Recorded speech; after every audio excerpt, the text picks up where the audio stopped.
So behind me is a Greenbrier Restaurant. This was a Greenbrier Lodge back in the day when Lydia was here, when she was waiting on her groom. This is where she killed herself inside. She hung herself on the beams right inside the restaurant.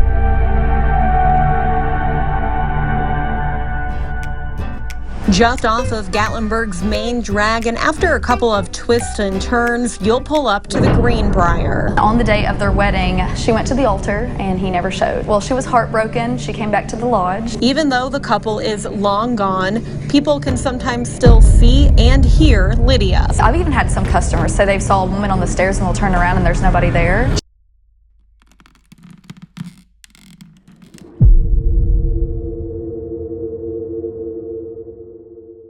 Hey guys, it's Tiffany. Welcome back to my channel. Today's story is about a death that happened in Gatlinburg, Tennessee, but then it's turned into one of the most notorious haunts in Gatlinburg, like a haunting story, very chilling that people always talk about. They know this restaurant because of the haunting, the sights that happened there. So in the 1930s, the Greenbrier Restaurant, it was called the Greenbrier Lodge. It catered to pretty much like the wealthy people, wealthy tourists in the area, wealthy residents. They've just always been known to have very expensive food and just the whole dining experience there. So the legend goes that back in the day, a woman named Lydia was staying at this lodge for an extended period of time. People said that she was this beautiful young girl. She had a fiance. She was head over heels for this guy. It was like nobody else mattered to her. He was all she thought about, and she was just so excited for this day to finally come. So when the wedding day came, Lydia shows up in her white gown. She is ready to marry this man and just begin her life with him. Unfortunately, her fiance doesn't show. Lydia thinks that he gets cold feet. She is off the rails. She is so upset. She doesn't know how to tell her family when she goes back home. She's gonna go back home not married without even a fiance. She doesn't know what to say to them. She doesn't want the talk of the town being crazy, thinking that just the worst thing possible happened to where he didn't want to marry her. She had waited hours and hours at the church, but she finally accepted the defeat that she thought she was going through, and she left. She returned to the Greenbrier Lodge, and she was just telling herself that nobody's going to want her, that her family's going to think she was a failure, that her life just won't be successful without marrying this man that she was head over heels for. So the more she thought about it, the more she just thought she had no life to live. She didn't think there was any point in her being on the earth anymore. She didn't want to face her family and just go through this type of embarrassment. So she made up her mind how she's going to do this. There was no turning back now. She wanted to go through, and she wanted to kill herself. Unfortunately, Lydia was found the next morning at the Greenbrier Lodge, and she was hanging from a beam right in the center and the very front for everybody to see. However, this is the crazy part. Lydia thought that her fiance got cold feet and just didn't want to show up and marry her. It was later found out his body was found. He had been mauled by a mountain lion. He was killed and there for days. Nobody had a clue. He was hunting. He was just trying to do things before the wedding. He just wanted to, relax, enjoy his time in the Smoky Mountains, and he gets killed by a mountain lion.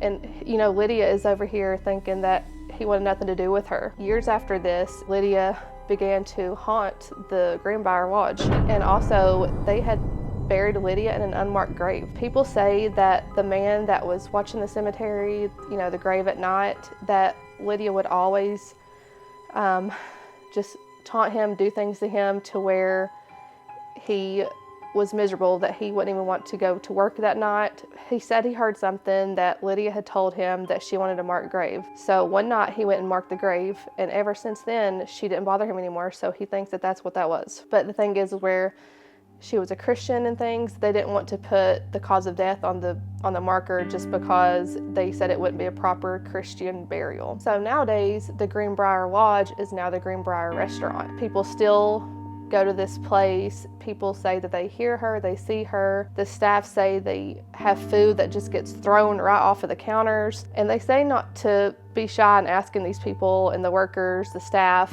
about Lydia, because they love to tell her story. They love to talk about the history of the Greenbrier Lodge, the restaurant, and just give you all the information that they have. However, they have a dessert called Lydia's Chocolate Suicide for Two. And they said that she must not like that because that's when the food starts to go flying. And she just causes a whole entire scene at the restaurant. Also on the menu under this dessert, it says it's simply to die for. So It's like they're trying to be funny, you know, with that menu item, but like I said, she just gets really mad when somebody orders that. If you guys want me to do more like haunted videos, ghost sightings, things like that in the Great Smoky Mountains, just let me know. And don't forget, I have my YouTube membership and my Patreon. For as low as $5 a month, you can get your name in my videos. Don't forget to like, comment, subscribe, share with your friends if they like crime, and don't forget to catch my next video. On the day of their wedding, she went to the altar and he never showed. Well, she was heartbroken. She came back to the lodge.